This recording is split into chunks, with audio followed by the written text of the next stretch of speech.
Builders, backstories, breakthroughs. This is the Journey in Conversation.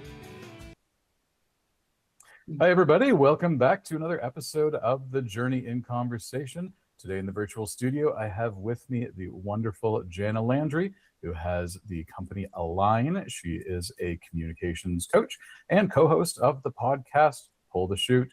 Janna, good afternoon. How are you? Good afternoon, Paul. I'm doing great here on kind of a dreary day in Nashville, Tennessee. Yep, it's the time of year for it, right? We can't all wait until the weather gets nice and things get better. So I'm super glad to have you on the show. Why don't we kick things off? Tell us a little bit of your origin story. Where'd you come from? What have you done? What are you doing now? Okay. Well, I actually am from Southern California area and I spent my younger formative years, as I like to say, on stage, probably in the recording studio, on camera quite a bit, but always doing business on the side. With any showbiz young person, they have to have some kind of a side hustle, right? So mine was teaching voice, teaching anything about the human voice and how it resonates and how you can engage people immediately with emotion, sort of authenticity and kind of a sizzle about yourself, something that's very different about you as your brand, as your personal brand and such. So that's a lot of what I did through my 20s, as well as being an entrepreneur. I was in real estate. I was a real estate agent. I have my own teaching profession, again, with singers and actors and studio people, and then moved kind of that into other areas of business through my middle years, doing coaching a lot of business professionals. The kind of cool thing, Paul, that I learned early on is when you are trained as a professional performer, an actor or singer, you really have to engage quickly in how to tap into emotion, not necessarily. And what's interesting with actors is it's not really your emotion. You have to kind of become a character. Even in music, if you're portraying a certain song, you've got to become a character. But you have to pull that out of a real emotional place in you. So what I started doing is training professional business people and speakers and anybody on a C-suite level or anything like that to utilize the same skills that we learn as professional performers and apply it to business settings, which is find who you are, find what it is that is different about you, that is interesting to people, come from a place of real kind of emotional buy-in, which we call a lot our why, Simon Sinek's why. What is your why? What are you passionate about? And so when you talk about that, or when you present that to whomever you're presenting it to, whether it's a business associate, you're in sales and you're presenting to people, or you're a keynote and you got a whole bunch of people in the room that are counting on what you have to say, you want to really speak from the heart, speak from an emotional point of view, and then also just learn some of the techniques of how to engage people with how we speak, the pacing, the breaths, the words to emphasize, all the way to script writing and how to write something that is compelling, even if it's just a sales pitch, and how to really engage in all of those emotions that we as humans have to really make yourself a compelling professional, whether it's entrepreneur or a C level or mid-level, VP of whatever.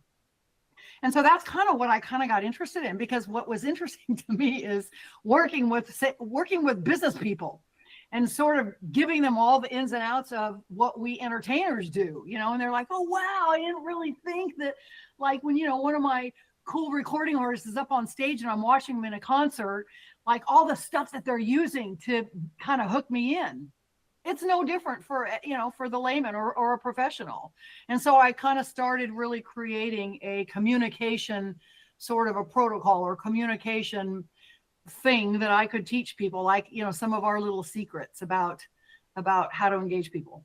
So that's really what it morphed into. And that's what I continue to do today. I still do performing, I still do a lot of singing and some acting, but what I'm really passionate about is teaching people how to communicate within their own person, not becoming a character, not trying to put on a fake voice or anything, but really coming up with your thing, your brand you, I call it, Yeah, it's interesting because some of the most well-known entrepreneurs and business leaders, they do have that kind of sizzle about them, like you Yes. say. You think about Steve Jobs and all of the talks that he Yes. gave. The Microsoft guys, Ballmer and Gates, kind of back in the day, they tried it. I don't think it really landed, but there is something there that I think a lot of people, they don't really pay much attention to. They kind of ignore it. I'm sure it's a challenge trying to find those sizzle points and build a bit of a persona with someone without being, inauthentic, because you don't want that. How do you kind of navigate that chart, like that pathway, when you're doing something like that with a person that you're coaching who's in business? Well, I think the first thing to do, again, is to really dive into what drives them. And here's what's interesting. We've got 3 basic ways that we communicate as a species. And I've got this a little bit in my book, Dazzle Your Listener. And what it is we're either a visual sort of a communicator where everything is kind of laid out in our brains in technicolor, so if you're a visual communicator, you remember very specifics of the setting and how visually the room was or how the person was. And then you've got your kinesthetic, your second type, which is very feely and very organic in kind of diving into your heart center and the emotions of the situation. And then we have our technical, very analytical communicators that very much want their communication to be very organized, which is a lot of that technological person, physician, attorney, mathematician kind of people. They just are much more organized in their thought processes and how they communicate. And that's the first thing that I try to dive into. What kind of a communicator are you? And don't try to fight that. I mean, let that be part of how you resonate with people, because then it will be real to the people listening. That's one thing. But the other thing that I do is I make sure that the person is really in the space that they want to be in. If you are in the sales space, do you want to be in the sales space? Because if you don't, nobody's going to believe it. And here's the thing about the human psyche and the human as just, again, talking about some of our brain science, let's say, we are very, very in tune with inauthenticity, BS, and somebody living in a place that they don't belong. And here's why: we're fight, flight, or freeze animals. This is just the way we're biologically wired, Paul. So here's the thing. If you're standing in a place as a professional that you shouldn't be in, or you don't feel good in, man, when you start talking, we're going to know it. We're going to know this is not where you live. We're going to know this is not where your passion lies.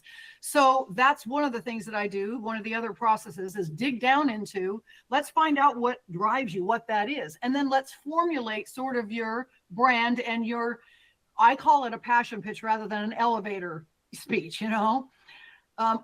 we dig into a little bit of that passion place for you. And then the third thing that I really dive into is a little bit of the technique of how you speak, how you talk off your thing, your brand, you. And that goes back to, again, are you in a field or a profession where you are talking to a lot of artsy people that are creative minded, that are creatives, what we call?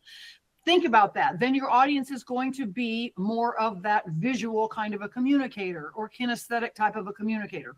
Are you talking to a bunch of C-suite? Then you might want to think about creating the speech or the talk or the pitch around something that's a little more technical, a little more analytically driven. So again, it goes back to, who are you first?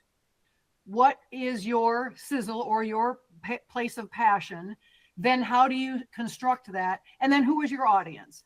Second, who's your audience? Because you want to make sure that you're resonating with them, not by being inauthentic, but by at least communicating in their style so that they understand that. Yeah, And there's two very powerful things in there that you've been talking about. And the first one is, don't fight who you are. Absolutely. Yes. Couldn't agree more. There's only so much energy that we have, right, cognitively or otherwise, and its best use is kind of put into what you're trying to accomplish instead of trying to fight who you are. So don't fight who you are, folks. Like, lean into it. It can be a source of really, really useful strength. And the other one is, know your audience. Absolutely know your audience. That can help you a lot. The more you understand who you're speaking to, the more it helps you in how you present to them. That's really, really insightful. Yeah, absolutely. And then the third thing is, we like to have fun. Even when you're in a very serious business setting, and I talk to my clients about this all the time. And I used to talk to my performers about this.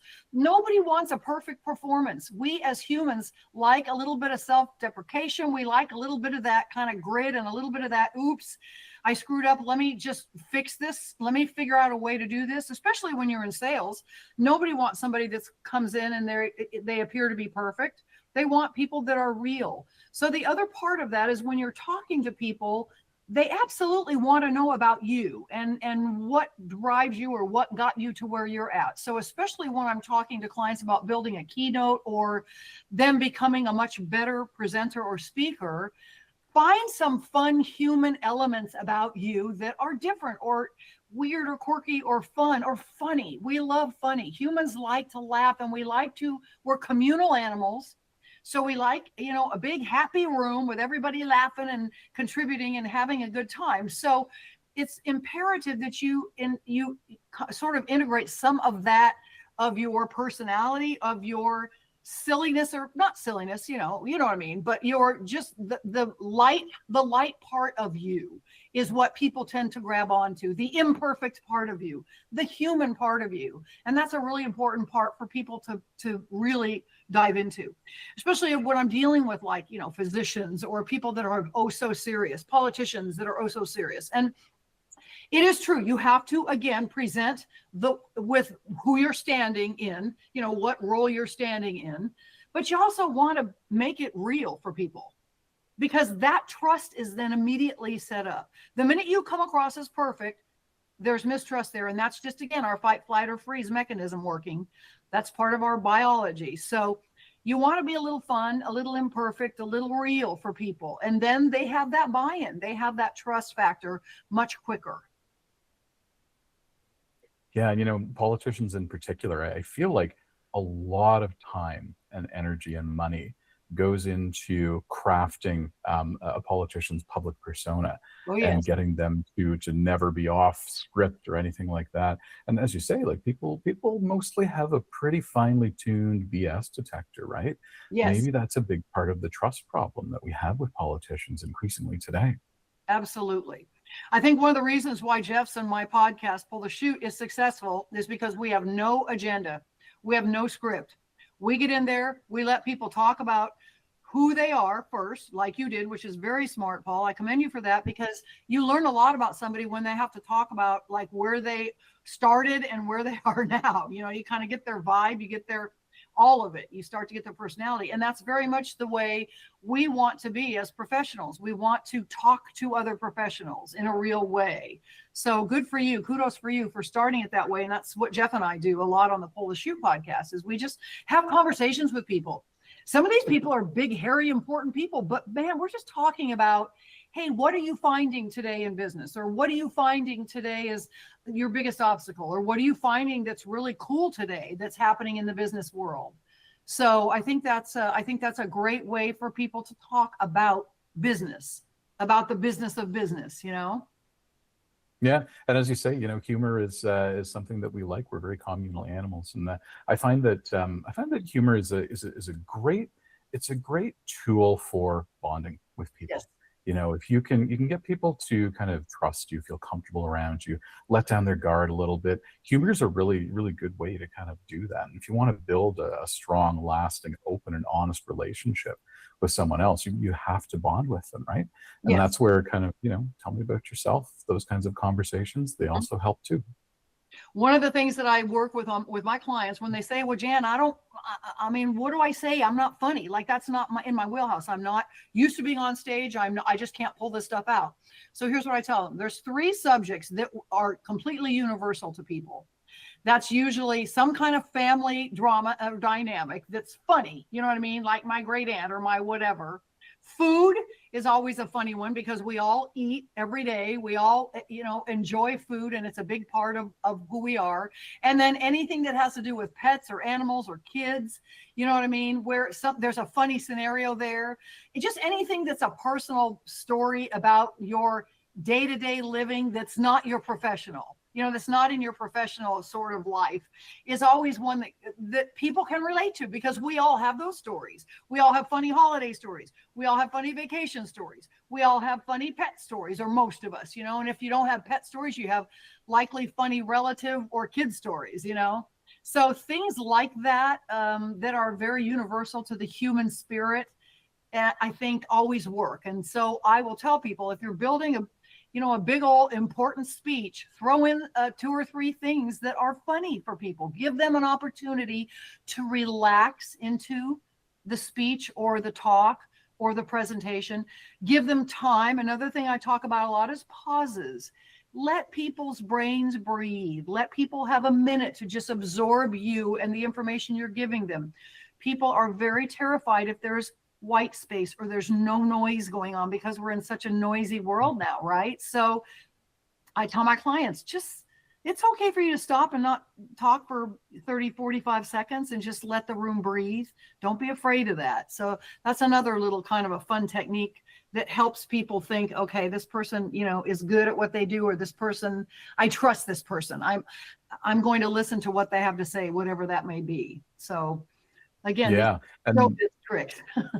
yeah, the slow, when you say, let the room breathe, my mind kind of goes to stand-up comics, right? They're on a stage, there's an audience there, maybe they're being filmed, and pretty much every single time you watch one of those, you'll see them do a very calm, deliberate, slow walk over to a stool that's, maybe 10, 15 feet away, sort of thing, and pick up a bottle of water and just take a sip and look around, put it down, walk back and start in again, letting the room breathe, right? Like that's something that they do, and it's almost invisible to the audience. It feels very natural. Yes, it is. And it's generally in a comedic setting when they're getting ready to shift a bit, shift subjects and such. But it's absolutely necessary in a keynote or when you are presenting. Mm-hmm. The whole thing is, and a lot of, again, what I talk about in working with business professionals versus showbiz people, is every single speech, script, song, movie, TV show, political whatever presentation needs to have a beginning, a middle, and an end. Everything does. That's the way our brain sort of organizes the information. So the more you can sort of build your whatever it is, presentation or speech around that beginning, middle, end, the better off, the more impact it's going to have. And what I mean by that, Paul, is the beginning is kind of getting used to who you are. You walk up on stage, or you walk into a room to present, or you walk into a pitch to a financial institution for a loan. And the first thing they're going to want to know is, why are you here and why do we care? And so it's important for you to make sure you're strong in your brand, that brand you're confident, and you walk in and you give them who you are. But a little piece of that, again, personal sort of a story or something, is going to latch them on a lot quicker than you just starting to spew out numbers or your mission or whatever. So that beginning is important to kind of set the mood. And of course you want to bring up what it is you're there for, but not until you get their buy-in and their engagement with you and their trust with you. The middle, I always say, is the guts and the glory, right? That's all the stuff you need them to know. Again, the more organized you can be with that, the easier it is that they go away and say, okay, I get what, Susie Smith wants. She wants A, B, C, D. So I always say that middle section of whatever you're pitching or doing or saying really should be the most organized of all of it. And then that last thing is what we call in showbiz the button. And what the button is, or the wrap up is sort of where you take information, you almost take 1 and 2 and you sort of combine them to a final, this is my final, whatever it is. I'm so-and-so, I'm passionate about this. This is what I would love for you to consider, or this is who I am, or this is why I want you to vote for me, or whatever it is. And then give them a little bit of something at the end that hooks them back into a person, a real person. And it works every time. It's the way, it's the way we all write scripts and songs and all of that, it's the chorus or the hook. So yeah, and we think about Steve Jobs and kind of those famous keynote speeches that he gave every year. There was always at the very end but one more thing. Right. Yes. And that became his sizzle, but also, kind of the button too, because it was something that drew people in. And I guarantee you, after the third or fourth time that he did that, every single person in that room was paying laser sharp attention Mm-hmm. to when he did and one more thing. Right. So you can also kind of take your message, your most important thing, and line it into something like that. What do you want the audience to leave remembering? That's They're going right. to remember something like that. That is exactly right. And I always say that's kind of your final pitch, or your final, this is what I'm passionate about, and this is who I am, this is what I want to do next, sort of a thing. This is how we move it forward. Let's move the needle forward. So yeah. Yep. Yeah, so let's talk about the nature of being a coach. Okay. It can be when you're a solo entrepreneur, as a lot of folks are, whether it's a consultant, an advisor, or it's a speaker, a coach. You're wearing a lot of hats.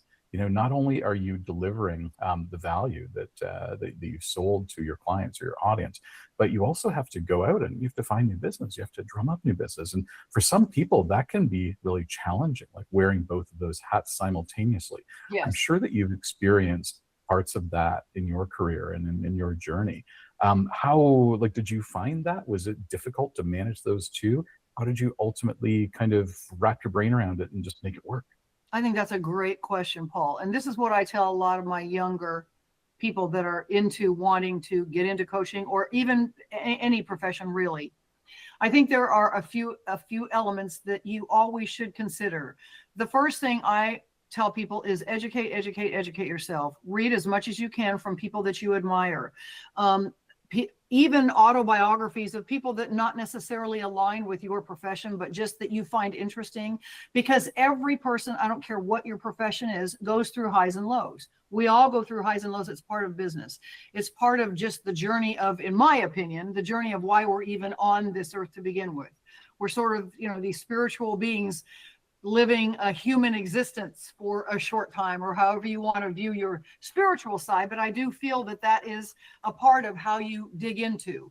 So as much as you can, I think educating, I think getting also out there and volunteering with organizations for something that you care about, that you're passionate about. I have always been involved with any kind of animal advocacy, as well as children and teaching children, giving back. I've always taught at nonprofits and, different organizations where I volunteered teaching communication, singing, acting, whatever it is that they need me to do, just feeding into younger people and giving them advice and helping them kind of on their journey. So I think those are two ways to network in a soft way. Reaching out, if you get into a book club that is maybe that does concentrate on something that has to do with coaching, or you get into some kind of a nonprofit, or even if you want to get involved with your church and get up and do some kind of talk about what it is that you do or what it is that you want to do. What you find a lot of times in your social circles is that those are the people that sort of will give you your first try at something. A lot of times in your church, if you say, I want to become an entrepreneur and I want to sell real estate, or I'm an entrepreneur and I want to get into coaching. Those are the people generally, your what I call your social sphere of influence, are the ones that, because again, they know you, they trust you. If they know your passion and they know that you're a good human being and they believe in you, they oftentimes will give you those first few cracks at whatever it is, that you're interested in. So I think education is number one. I think number two, volunteering is a really good thing. And then I always say, join some kind of an organization that supports whatever it is your profession is. Again, if you're a realtor, join the GNAR, the real estate organizations, because the more you can talk to people, again, that are at different levels of your profession, I feel like the more help you can gain in then growing your profession. Because the more feedback you get as a young or a mid-level professional, the better it is. The other thing that I think is really fascinating, for the first time in history, and this is going to be my next book if I ever get a chance to write it, For the first time in history, we have 4 generations in the workplace, and actually coming up on 5. We've got Gen Alpha coming up, which is the, those 18 to 21-year-olds. But we really have 4 distinct generations that are in the workplace. With baby boomers, Gen X, we got millennials that are also kind of that Gen Y mix, and then your Gen Zers. And they all speak different languages. Very different languages, very different. And this is the first time in history that it's been this decisive and this different. We have always had a few generations in the workplace. We had that in the 30s, we had that in the 50s, 60s, into the end of that generation or that time frame into the 2000s. But this is the first time where they're pretty specific, because technology has grown so quickly, and because that technology was introduced at different levels in those 4 generations, especially with those Gen Xers that kind of rode the middle, and millennials. And then you got your Gen Zers that it's all technology. Everything they're doing and living is technologically based. So I think it's important as a young professional to not poo-poo the older generations. And the same token, I get a lot of clients that say, Jan, how can I talk to millennials and Gen Zers? There are very specific things that we all have in common, again, and I've addressed a few of them, but it's also that the cleaner and more concise you can be in your language delivery, the more everybody understands. And I think that goes back to, again, we're all human, we're all communal, we all kind of want the same thing out of our job. We want to be happy, and we want to feel like we're giving back. We want respect, we want knowledge. So the more you can kind of dive into that and cross generationally dialogue with people in your profession, I also think that's good. I think it's good both sides. It's good for baby boomers and Gen Xers to kind of get into those younger generations, because again, there is a very specific difference. I think that helps. That helps to sort of round you out as a young professional or as a professional. So I think in your coaching or in a coaching profession, because it is often solopreneur sort of driven or smaller driven, depending on how you position yourself, it is very much about knowing people. The coaching industry is, there's a little therapy thrown in there, right? You know what I mean? When you're a coach, you are also taking the person's formative years, you're taking the way that they were raised and how free speech and thought was for them in their teens and formative years and first few jobs. So there's a lot about coaching that is a little bit of all of the communication styles, a little visual, a little kinesthetic. You've got to kind of dive into their heart, and then a little analytical. And I think as a coach, it's important for you to be open-minded and understand that everybody, depending on their generation, on the way they were raised, on their ethnicity, on their anything that has to do with how they sort of showed up and grew up in the world, is going to be significant to how you continue to coach them and teach them. The other thing I would definitely advise, Paul, is as a coach, you got to be careful. There's a fine line, and Jeff and I talk about this a lot on the podcast. There's a fine line between telling somebody what to do, giving them like the A, B, C, and D, and suggesting that they figure it out, and then sort of guiding them through that initial kind of thought process as to how they come about with whatever it is that you're working on, whether you're a coach in finance, you're a coach in communication, you're a coach in anything, logistics. It's really giving information or suggesting information, or suggesting that they answer the question rather than you giving them the information and you answering the questions. I think that's more important. So that you're letting them start to develop their own coaching ability or their own internal thought processes and how they would come up with a solution. Yeah, I mean, you think about people, and even I have conversations with folks about newer people entering the workforce and joining, their company, and it's very different. The styles of communication, the styles of thinking. There's so much there, and you're right. As people, we have more in common than we don't have in common, right? Like we Yes, all eat, very we true. all need somewhere to sleep, we all need water, we all have certain needs. And those are the kind of the bridge points that you can focus on to build those relationships with people and kind of bring them together. And I find that when you're communicating with someone who you think is very, very different from you, you don't know how to approach it. Once you start to build those bridges, the rest, it starts to fall in place. People Yeah. get more comfortable and relaxed, right? That's kind of a key part of it. I have a pet story for you Oh my on the God, I love it. topic of pets. So my wife and I, we're fostering a cat right now. We live maybe 2 blocks from the Toronto Humane Society, and they have this program that's it's for temporary fostering. So you take in a cat or a dog while their owner is recovering from an injury, maybe they've had surgery, and you kind of care for their pet for a month, 2 months, 3 months, something like that. So Mhm. we're doing that. We have this cat right now who is the sweetest little cat ever, and she's been here long enough that she's now comfortable with us, Yes. and she kind of treats the apartment like it's her own, and she wanders around. And cats have staff, right? We are definitely her staff. Oh Well, yes. this morning she was sitting on the couch, and she was giving herself a bath, Hmm. and she was so into her bath that she rolled forward right off the couch. Oh, I love that. Funniest thing Uh, ever. See, that's a great story. That's so funny. And what's great about it is we can visualize that because cats are kind of in their own little world when they get all up into that. So, oh, I know, I love that.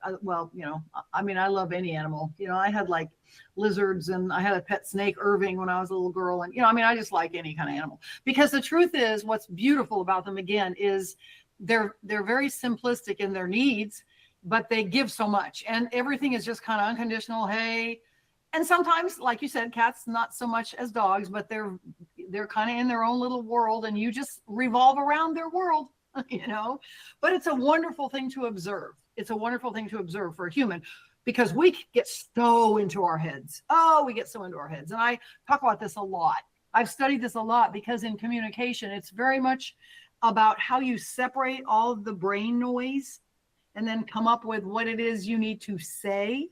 And there are those out there, as we know, Paul, and I'm sure you've met them, where they sort of brain dump. They take whatever the brain is giving them, and they dump it all out into the open and speak about it. And then there are those, again, that are very analytical about it. But our brain is always going to overthink every absolute process or thing that's going on in our lives at the time. Again, I've studied this. It is our biology. It's because we're fight, flight, or freeze. We are always analyzing sort of the fear versus the love part of a situation. That's kind of how we're wired. So it is interesting. And animals are just like right there. They're just going to like take everything for what it is right there. So yeah, it's a good comparison. It's a good comparison. Yeah. And it's funny, you talk about how people tend to live in their heads, and Yes. I always feel that each person, we're all our own harshest critic. Oh, absolutely. And once you start to realize that you're always going to be harder on yourself and view yourself more kind of critically than other people will, it becomes quite a bit easier to take feedback, even if it's negative, even if it's a little bit kind of vitriolic and it's not pleasant to hear. It gets easier because you're going to be harder on yourself than that. Absolutely. How do you thinking about adaptation to change and kind of dealing with adversity and that whole part of being a human being and an entrepreneur, is there any advice that you give to clients, to people, on how to adapt to change and kind of come out standing tall and walking strong? That's a great question, Paul. Here's what I believe about that. Change is inevitable, right? It's absolutely inevitable. And we are creatures of habit. We like comfort, and we're communal. So we're not crazy about change in general, kind of in the big picture, you know what I'm saying? But it is inevitable. And in business, it's part of business. It happens all the time. There's no such thing as anything becoming flat, no matter what. It's always changing, moving, growing, decreasing, increasing, all of that. So I think the most important thing is to, again, simplify the situation, get down to why is change occurring. And most of the time, I tell my clients, It's because whatever was the protocol was not working. So it's not that somebody's trying to mess with you by change or have change happen because everything's going wonderfully and smoothly. It's generally when there is something that is not quite right, or that you feel, or your higher ups or whatever, the ownership of the business feels like could make it better. So sit back and don't freak out, because again, we're creatures of habit. Look at it from a realistic point of view. And I tell my clients a lot of times, look at it from 30,000 feet. You're in it right now. So you're breathing it, living it, eating it, spitting it out. So it's very intimidating to think, again, it goes back to, what am I doing wrong? It's not personal. You know what I mean? What is this, me? Are they changing because of me? If you can kind of take yourself out of the situation and get a little bit more analytical about it, and a little bit on that, 30,000 foot view, and come up with solutions. That's the other thing. A lot of times humans, again, we want to feel like we're being respected and listened to, but we're only one brain and we're only one person. So when you can get other people to give you feedback, when there is a trusting environment, again, you respect and trust the person that's giving you feedback, like you said, then it's easier to take. And I think that combination of take yourself out of it for a minute and look at the situation just with what it is. What is it? Why are these people wanting change, or why is change occurring in my world? Take that 30,000 foot view and see again what realistically it is, what the parameters are.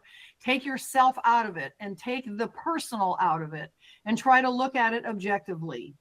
And then I think also, if you get feedback, if you go to other coworkers, let's say, that you respect, or again, somebody that maybe is higher up than you, and say, look, did you ever have this situation in your professional career? I'd like some advice. I've got this big old project and I was, running down the tracks with it. And suddenly my superior said, we're changing this.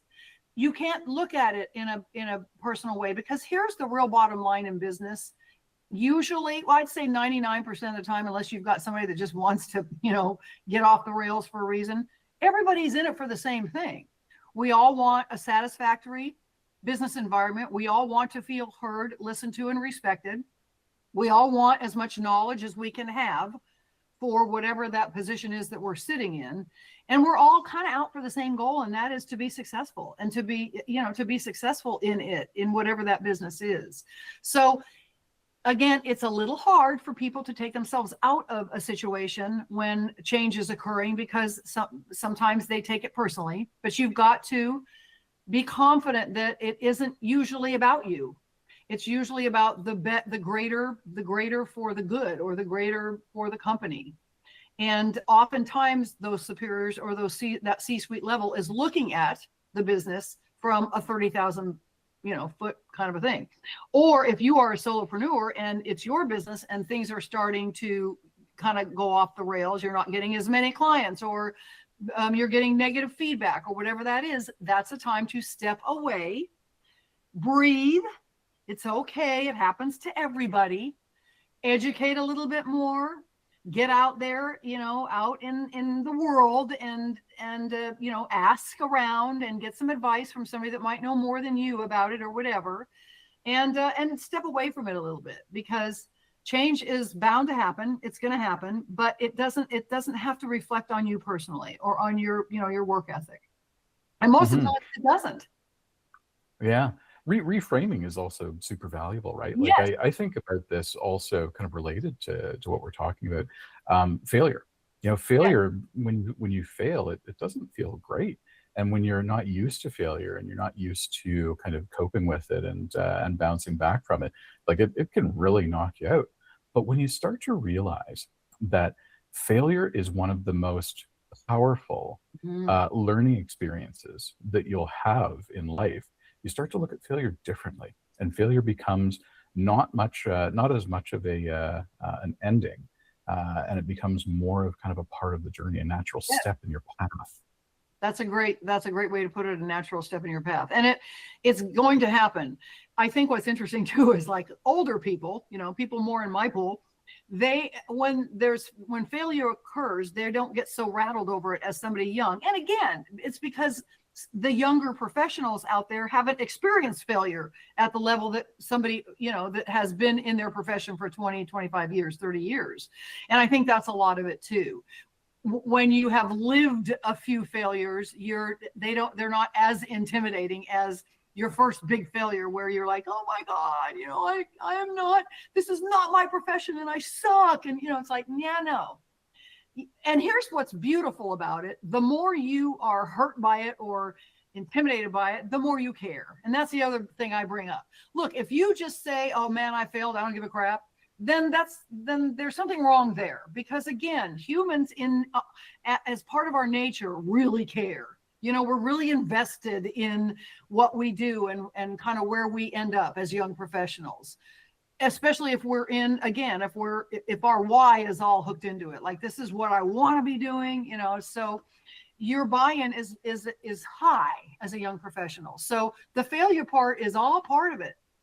It's all part of the journey. So you cannot let it get you down. You absolutely have to step away, look at it from 30,000 feet for a minute, get some advice from other people that you trust that are in that profession, or maybe not in that profession, but it relates to you in some way.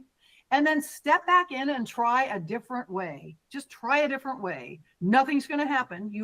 There's no reason that you wouldn't, So I think that's really what I suggest to people. Yeah, that's great advice. We're going to close off with one question that I just love asking people, especially folks like you. If you were going to give one piece of advice to someone looking to follow in your footsteps at the very start of their career, what would it be?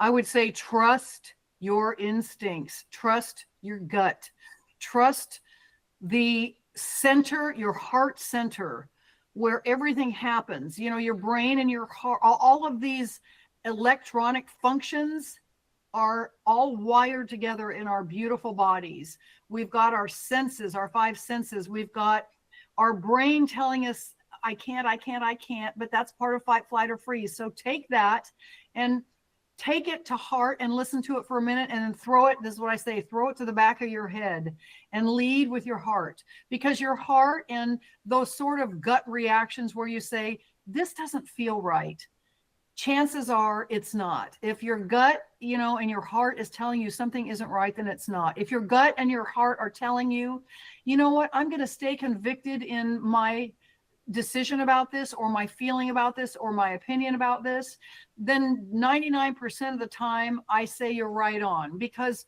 we are, again, the way we're biologically wired is to be protective of our souls and our hearts and what we want out of life.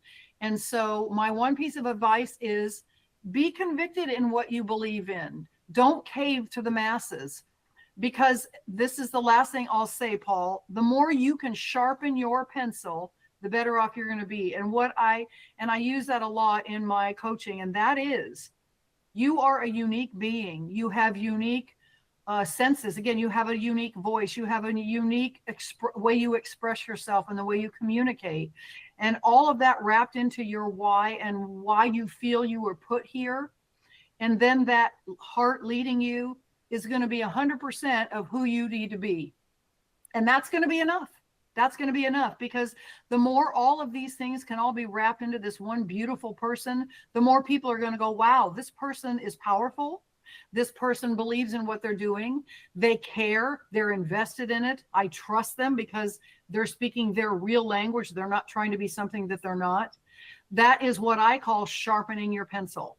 You are very strong in who you are and what you are representing as a professional and as a person. I will absolutely buy that for $1.25. Used to be there you $1, go. but we've had some inflation.